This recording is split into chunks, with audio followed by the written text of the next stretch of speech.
कामुकता, क्रोध और लोभ का त्याग करो, क्योंकि ये व्यक्ति के नाश का कारण है। मेरे सभी बच्चों, समझो और मेरी आज्ञा का पालन करो। मैं तुम्हें जो भी आज्ञा करता हूँ उसे भक्ति पूर्वक निभाओ और मुझ पर विश्वास करो। मैं तुम्हें गलत रास्तों से निकाल कर बाहर कर दूंगा और तुम्हें सही रास्ते का ज्ञान हो जाएगा, जिस पर तुम चलकर अपना जीवन सद बना सकोगे, अर्थात अच्छा कर सकोगे। तुम्हारा जन्म सफल हो जाएगा। मेरे बच्चों, जो बच्चे मेरे संदेश को सुन रहे हैं उन पर मेरी कृपा है, तभी मेरा संदेश उन्हें प्राप्त हो रहा है।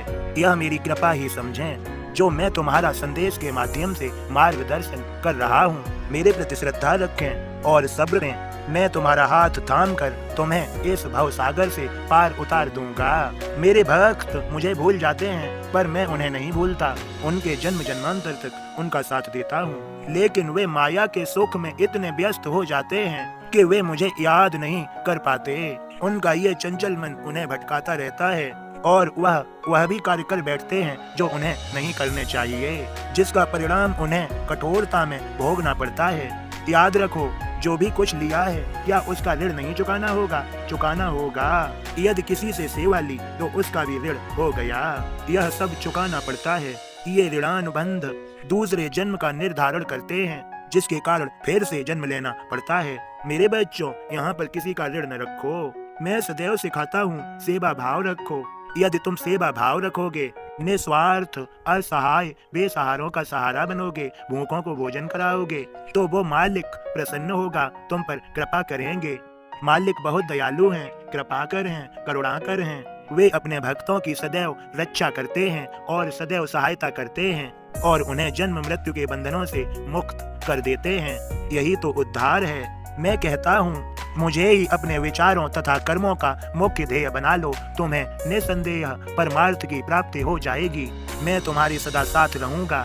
मेरे कई भक्त मुझ में एक होकर कार्य कर रहे हैं। मैं भक्तों का मार्गदर्शन करके उनका जीवन सफल बना रहा हूँ। मेरे बच्चों, सदैव याद रखो, क्रोध, द्वेष, इच्छाएं ये तुम्हारे जीवन में उथल पुथल मचाई रहती हैं। तभी तो कहता हूँ, श्रद्धा रखो और सब्र करो।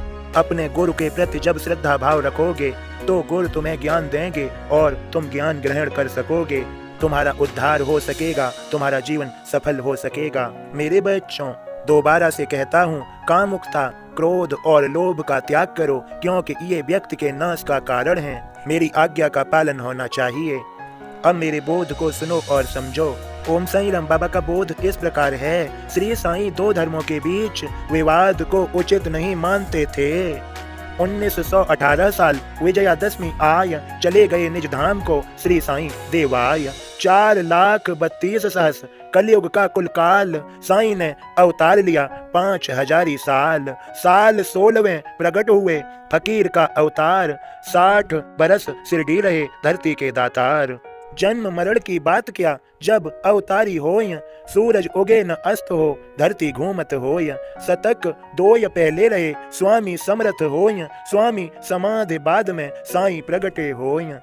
यवन राज भारत भूमि, कष्ट बहुत ही पाय, भक्ति का मार्ग छूटा, धर्म लोप हो जाय। स्वामी संग शिवा महाराज, राज हिंदवी लाय, बामन की रक्षा करें, गाय सुरक्षा पाय। सेव साई पीछे यवन, हिंदू से लड़ जाय, राम रहीमा एक है, श्री साईं समझाय। सर्वधर्म समभाव से सबका मालिक एक, कलयुग के सच्चे गुरु साईं बाबा नेक। ओम साईं राम बाबा के सभी भक्तों, निरंतर बाबा की उपासना अर्थात आराधना भक्ति करते रहिए। और बाबा के संदेश में यह भी है, मन चंचल होता है, इसलिए सदैव अपनी बुद्धि के द्वार खुले रखो। मैं तो कहता हूँ, बाबा के सभी भक्तों, बाबा ने समझाया है, धार्मिक पुस्तकें पढ़ो, धार्मिक चीजों को देखो, बाबा की लीलाओं को देखो। अच्छी ज्ञान की चीजें देखोगे और उन्हें श्रवण करोगे तो ज्ञान ही उत्पन्न होगा। और बाबा की भक्ति करो, जीवन को सफल बना लो। प्रेम से बोलो, ओम साईं राम, जय साईं राम। और हाँ, याद से बाबा के संदेश को शेयर अवश्य कर देना। साईं साईं स्मरण चलता रहे। ओम साईं राम।